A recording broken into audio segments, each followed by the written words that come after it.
WIB presents Kisses of Tragedy, a collection of love stories by Emma Yadani.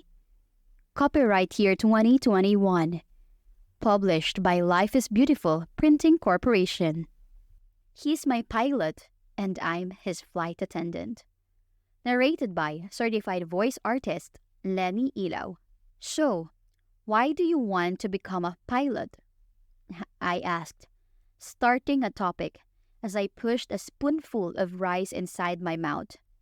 Across the table, he leaned back on his chair and crossed his arms over his chest.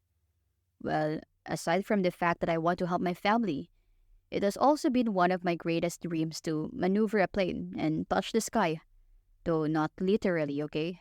He slowly leaned forward across the table. How about you? Bakit gusto mo maging flight attendant? The spoon that was about to head to my mouth stopped midway as my mouth hung open. In one swift move, I pushed the spoon into my mouth and quickly yet thoroughly munched the food and gulped it down. You see, I want to travel and explore the world. And being a flight attendant means having that kind of privilege for free. Aside from that, I giggled. I'm also hoping that I'll meet the right man for me as I travel in every country in the world. Marrying a foreigner would mean I could already help my family financially, right?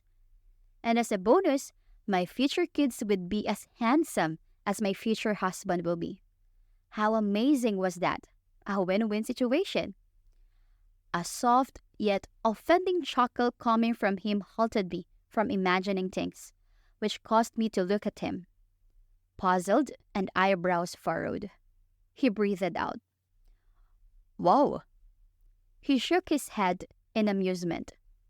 That's a really life-changing and satisfying dream you got. He chuckled again. I squinted. You're being sarcastic, aren't you? This time, he cracked a laugh. Obvious ba? Che? I gave him a menacing look. Ano na bang masama ron? Masama na bang mangarap? Hindi naman, di ba? Ay nako, basag trip talaga ng lalaking to. Bakit kasi maghahanap ka pa ng foreigner? Nandito naman ako. He winked. As a response, I sneered. Never akong papatol sa'yo. Che? Really, huh? He smirked.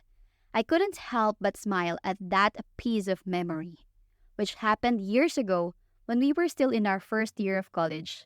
Looking back, I never expected that we'd come to this point.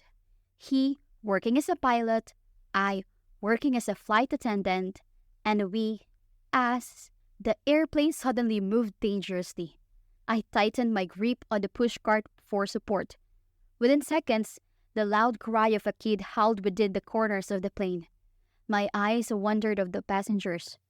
Pushing my cart with composure, I rushed towards the kid as I knelt down to face her and cupped her face. She looked at me, pouting with tears shedding from her eyes. Shh, what's wrong, sweetie? I asked, wiping the tears off her cheeks. She sniffed. I'm scared, she admitted. It was true, from her shaking body and her hands tightly gripping the teddy bear she was hugging. I flashed her a genuine and heartwarming smile, promising her that she was going to leave the plane safe and sound. Don't be. I stared at her cute chinky eyes. Do you know who's driving the plane, sweetie? I whispered, as if I was sharing my little secret with her. Her chinky eyes widened a bit. Who? My lips curved upward. My boyfriend. She giggled. He is? I nodded, tucking the strands of her hair behind her ear. My boyfriend will never keep his girlfriend being prone to danger, and so with his passengers. Wow! Her lips were in awe. Greatly amused, she giggled. I didn't see any hint of sadness and fear on her face. He is so sweet. He really is. I told her. So don't be scared, My boyfriend, the other crew member, and I promise you and your family will land on the ground safe. Promise? Chuckling, I pinched her cheek. Promise. French wine, cheese, and the magnificent Eiffel Tower standing in its full glory was a perfect way to end this spontaneous night with Anthony. Leaning on the rails of the panoramic roof terrace of the restaurant, Le Hombre, the dark sky scattered with sparkling and twinkling beads added to the relaxing and romantic scenery of the place. Bonjour, jolie demoiselle. All of a sudden, Anthony showed up as he slowly took my hand, bent his body down and kissed my hand. I giggled. You look so hot when you're speaking French. Do I? He chuckled as he stepped behind me. He wrapped his arms around my waist, resting his chin on my shoulder. He filled my neck with feathery sweet kisses as he huskily whispered against my ear. I guess I need to learn that language, especially when I want to spend my whole night with you. I laughed. I lightly slapped his arm on my waist and shook my head. Baliw. This guy was really cocky sometimes. Naughty without a filter. I liked it. Kidding. Anthony chuckled as his hug became even tighter, getting warmer. I am so in love with you, Jessica. You always remind me of our country, the Philippines. Smiling, I glanced at him for a second. Bakit naman? Kasi, sa dinami-rami ng bansang napuntahan at pupuntahan pa natin, tanging Pilipinas pa rin ang bansang uuwian ko. And you resemble the Philippines for me, Jessica. He gently kissed my collarbone and shivered in a good way. Because you're my home. Weeks later, we continued touring the world and serving every passenger with dedication and honor. However, as soon as I found out that I was already 8 weeks pregnant, Anthony immediately told me to have an indefinite leave, to which the higher positions agreed. Within days, I was sent back home to the Philippines, so I could put all of my attention on taking care of my health for our unborn baby. On the other hand, Anthony continued working as a pilot. Whenever he had some free time, especially when he takes a break from flying, he would call me for a video call. Hi, love! I greeted him cheerfully as soon as his face showed up on the screen. Did you sleep well? Absolutely. He answered as he rested his hand on the headboard. This is really killing me. I miss you so much, love. Suddenly, sadness and longing crossed his eyes. My heart twitched. How I wish you and baby were here. Aw, my pilot misses me. I quickly kissed the screen of my phone and smiled. You don't know how much I miss you too, love. Uwi ka rito bago ako manganak, ha?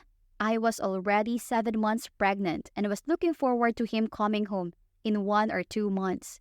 Of course, dapat lang nandyan ako habang dinideliver mo na si baby. He chuckled. Dapat talaga. Minutes and hours. All we did was talk about random things and update each other until it was already time to say goodbye. Love, I have to go, he said. My next flight will be an hour from now. I nodded and forced a smile.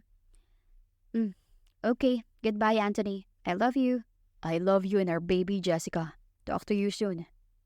Then his face on the screen vanished as my reflection replaced his. I bit my lower lip. Damn, I already missed him. Before my emotions of sadness could consume me, I decided to sleep. As my eyelids slowly got heavier, I drowsed to sleep.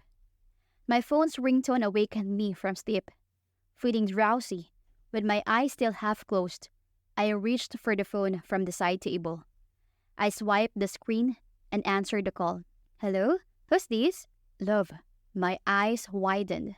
I checked my phone and found out that it was an unknown number from overseas. I brought the phone back to my ear. Anthony? Ikaw ba yan? Oo, love. I glanced at the digital clock on the side table. It was already 1 o'clock in the morning, and it had been only 3 hours since the last time we talked. You said you're on your next flight. He paused. It was postponed. Sabi nila, 2 hours from now na lang ang flight. Kaya naisipan kong tawagan ka. I nodded as a smile crept into my lips. We just talked a few hours ago, and I still miss you so much. He chuckled from the other end of the line. I miss you too. Did I wake you up? Sort of. I giggled. But it's okay. Minsan na lang kitang makausap kaya lubos-lubosin ko na, no? Same here. He said and paused. Let's talk about our baby love. What about our baby? Well, we haven't decided on what to name him. He said, perhaps Leonardo? I laughed. That sounds too old, I commented. What about Anthony Jr.? What do you think? I would love that. I could already imagine his face grinning at me like an idiot. My smile grew even wider. How about our dream wedding? Are we going to talk about it too? I asked. He paused again. Of course, love. Right after you give birth to our Anthony Jr.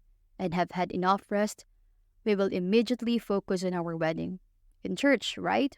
I nodded as if he was really beside me. He was really eager on planning our dream wedding. I couldn't help but feel the rumbling inside my stomach. I was not pretty sure if it was the butterflies or our Anthony Jr.'s doing. Yes, I like it to happen in church. We'll make all that happen, love. I can't wait, I admitted, giggling. His chuckle followed from the other end of the line. Jessica, he called. I love you so much.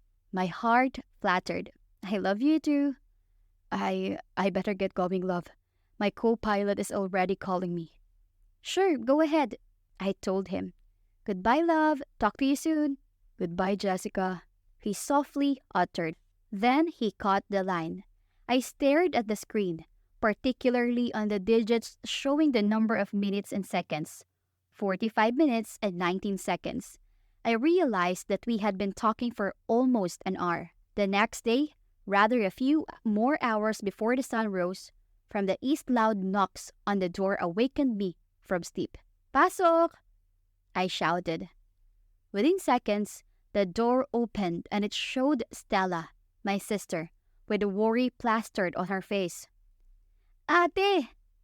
She exclaimed. Bakit? May problema ba? Si Kuya Anthony, ate. She bit her lower lip. France, Italy, Korea, Australia, China, America, and England. Those were just some of the countries I had gone to before.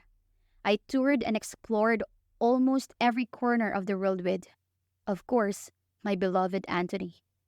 From our college freshman year after our 20s, he was there for me, and I was there for him too. He had a huge part in my long journey. He was the man who was always there for me throughout my long, tough journey, be it beyond the sky, upon the ocean, and on the land itself. Jessica Cruz, do you take this man to be your lawfully wedded husband, to have and to hold for richer or for poorer, in sickness and in health, to love and cherish until death do you part? My chest tightened. But despite the fact that he became a part of my long journey, he never did become my destination. I was destined for another man. With a tear escaping from my eye, I looked down and uttered, I do, Father. My heart ached again. And what hurt the most was I never became his last destination too. He was destined to be in heaven, not to me or to anyone.